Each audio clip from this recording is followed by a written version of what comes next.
inhuman treatment against widows. 500 rural dwellers in Odugbani enrolled into Ayade Health Insurance Scheme. Plus, Senate considers Public Complaints Commission repeal bill, reenacts the public interest disclosure and complaints. Details shortly. Good evening. Welcome to NTA News at 7. I am Erika Ivi. Now the news and details. The Obom of Calabar, His Eminence Edide Mekbo to the Fifth, says the traditional stool is worried about the rising cases of inhuman treatment meted on widows. An effort will now be made to vigorously sensitize the public to the cease from the barbaric acts. The Obom of Calabar stated this when a non-governmental organization, Imansa Adegoke Foundation, to seek an end to some practices that dehumanizes widows. Justina Item was at the palace and now reports. In 2007, the Cross River State House of Assembly enacted the Female Persons Inheritance Law, signed by the then governor of the state, Mr. Donald Duke, to put an end to certain practices that impinge on the rights of women, especially widows.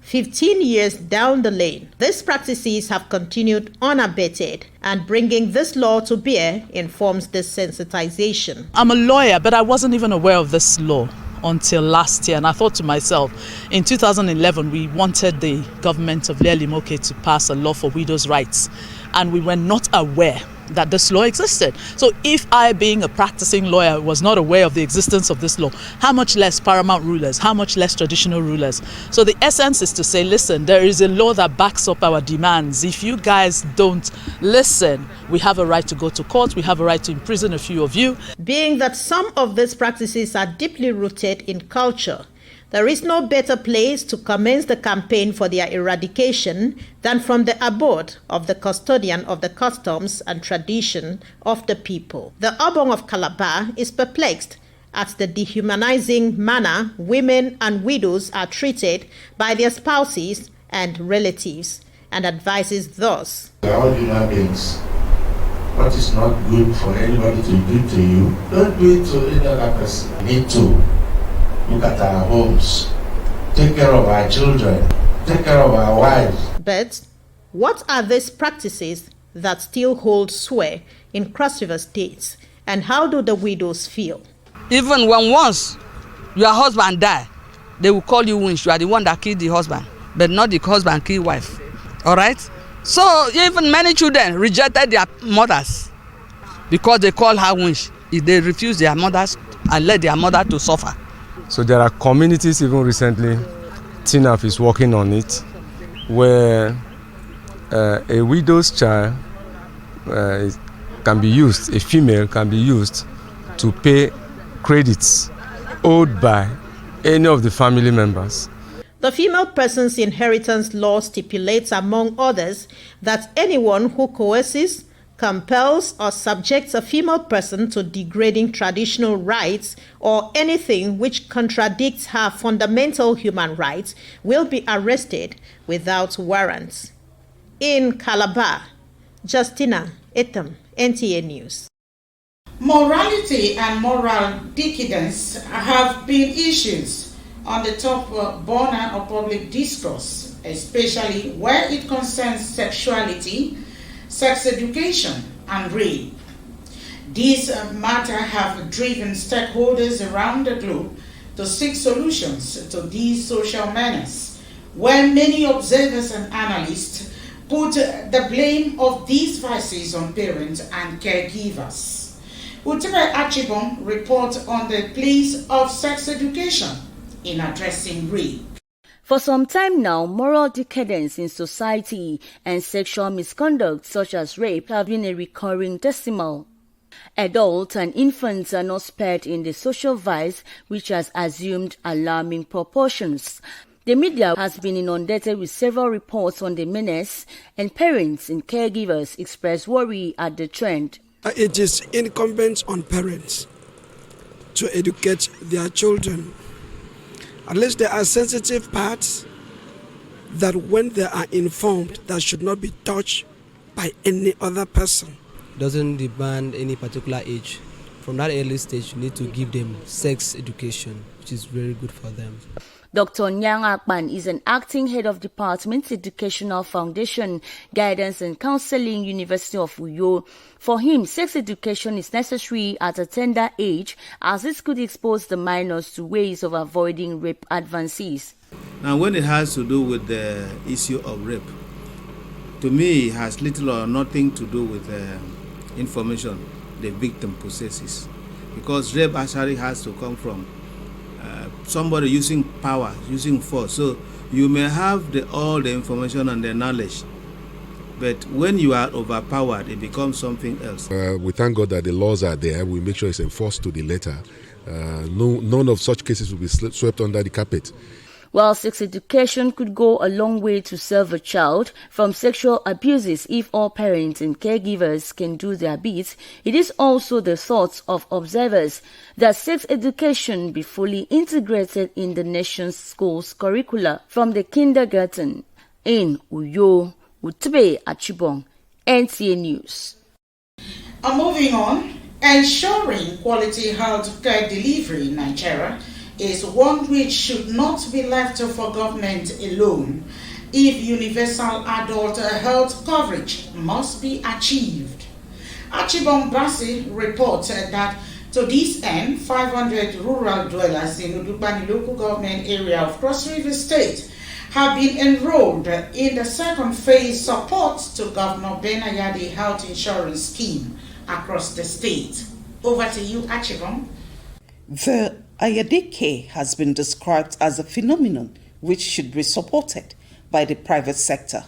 With the enrollment, beneficiaries of the scheme will no longer have to pay from their pockets to access health care in Cross River State. Someone who thinks about the survival of other persons thought it wise to look beyond himself and look beyond others.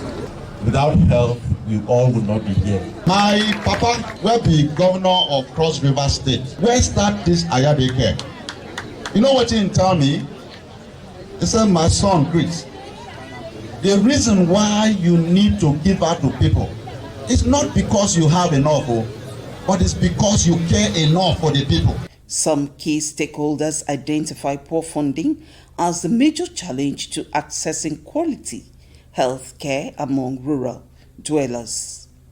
If you go to a rural home, there's a lot of challenge in health. People cannot afford basic health care. We did for 500, we're doing for another 500, we're going to do for more 500. So we have it in stages and in phases. But the most important thing is our heart for humanity.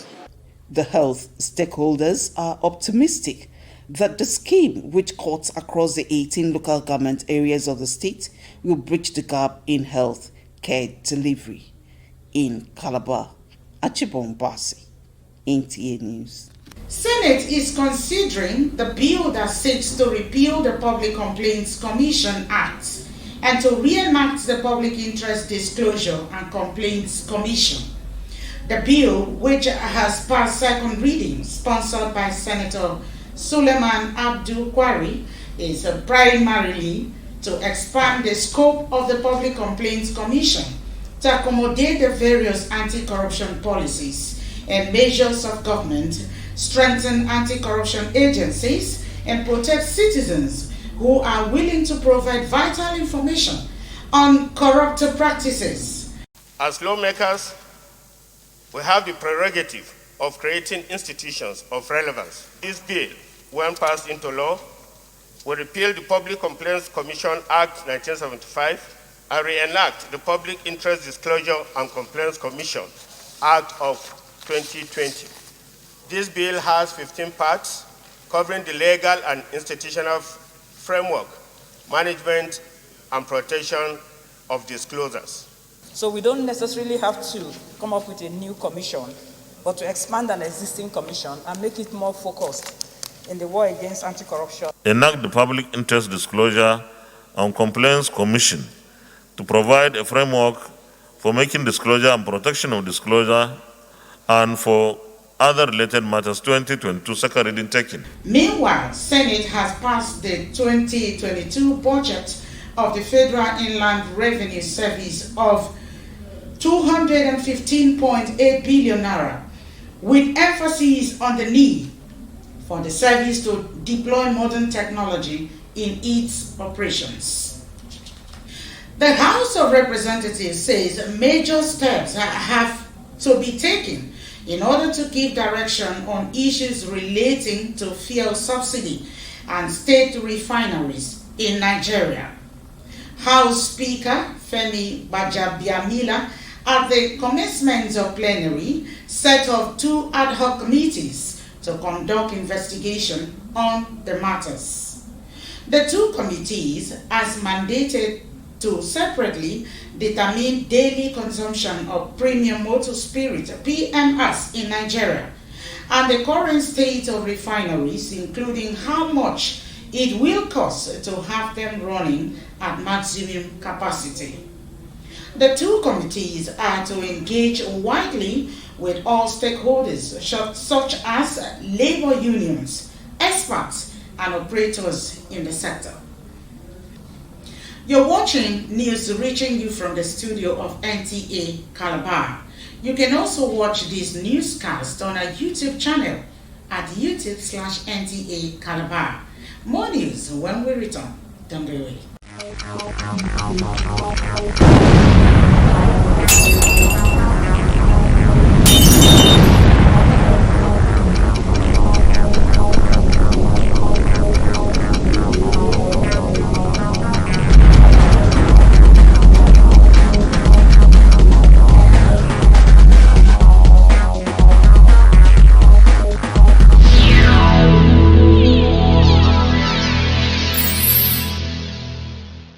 Welcome back to the rest of the bulletin.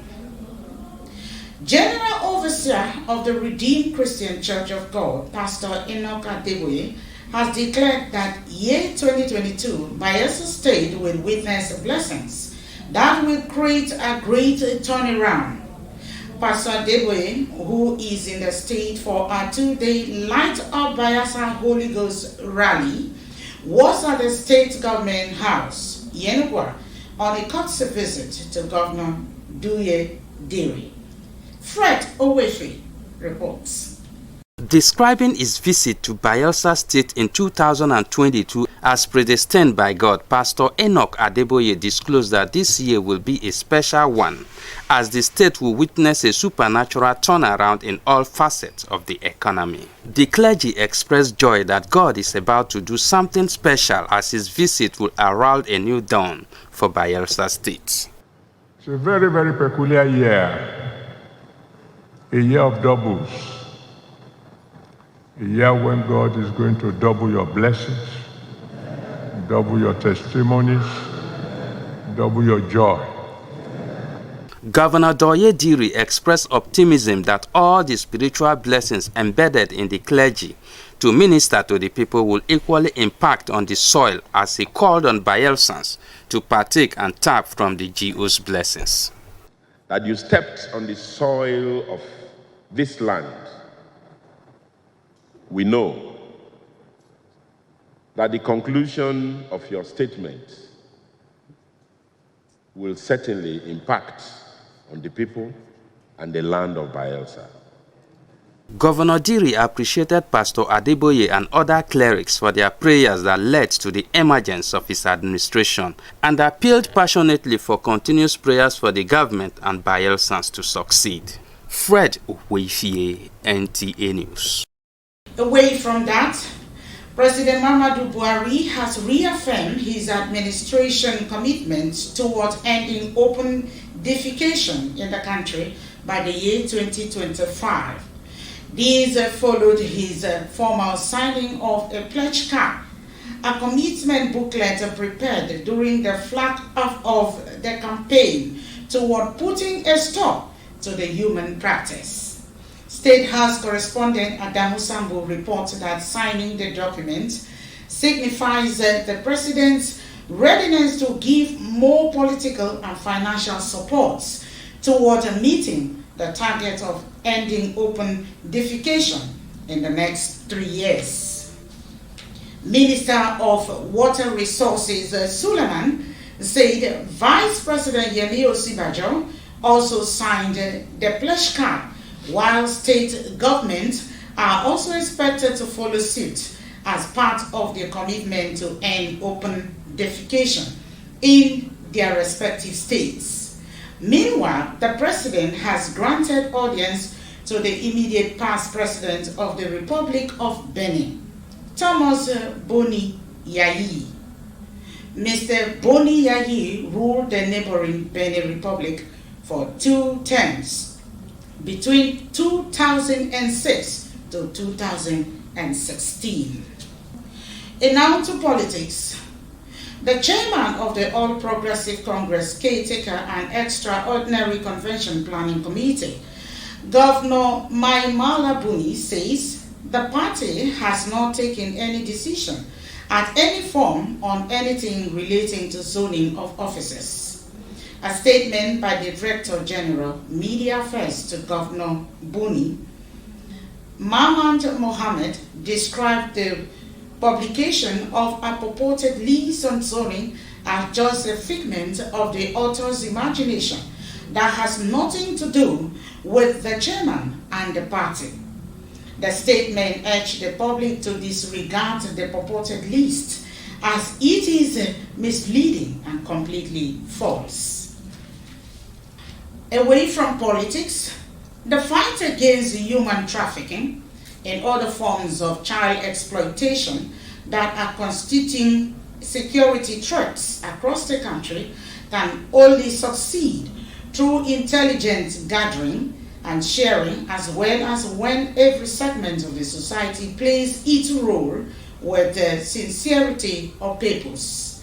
This is the position of the Commander Sector 2 Joint Task Force Northeast Operation Hadikai, Brigadier General Adamu Nura, during a parley with officials of the National Agency for the Prohibition of Trafficking in Persons, NATIP, Yobe State Office, at the sector's headquarters in Damaturu, the Yobe State capital.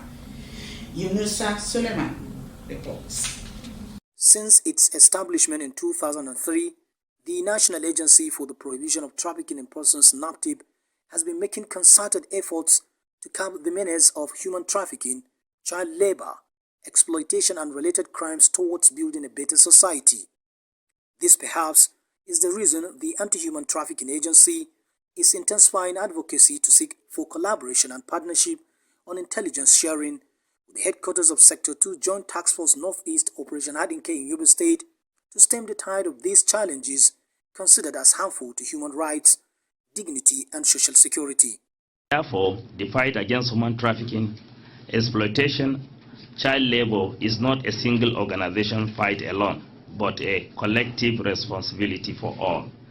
The Sector 2 Commander, Brigadier General Adamu Nura, describes NAPTIP as one of the most important organizations in the country that protects the rights and dignity of Nigerians against all forms of exploitation, with assurances to support the agency to achieve its mandate in Yobe State in line with the vision of Chief of Army Staff.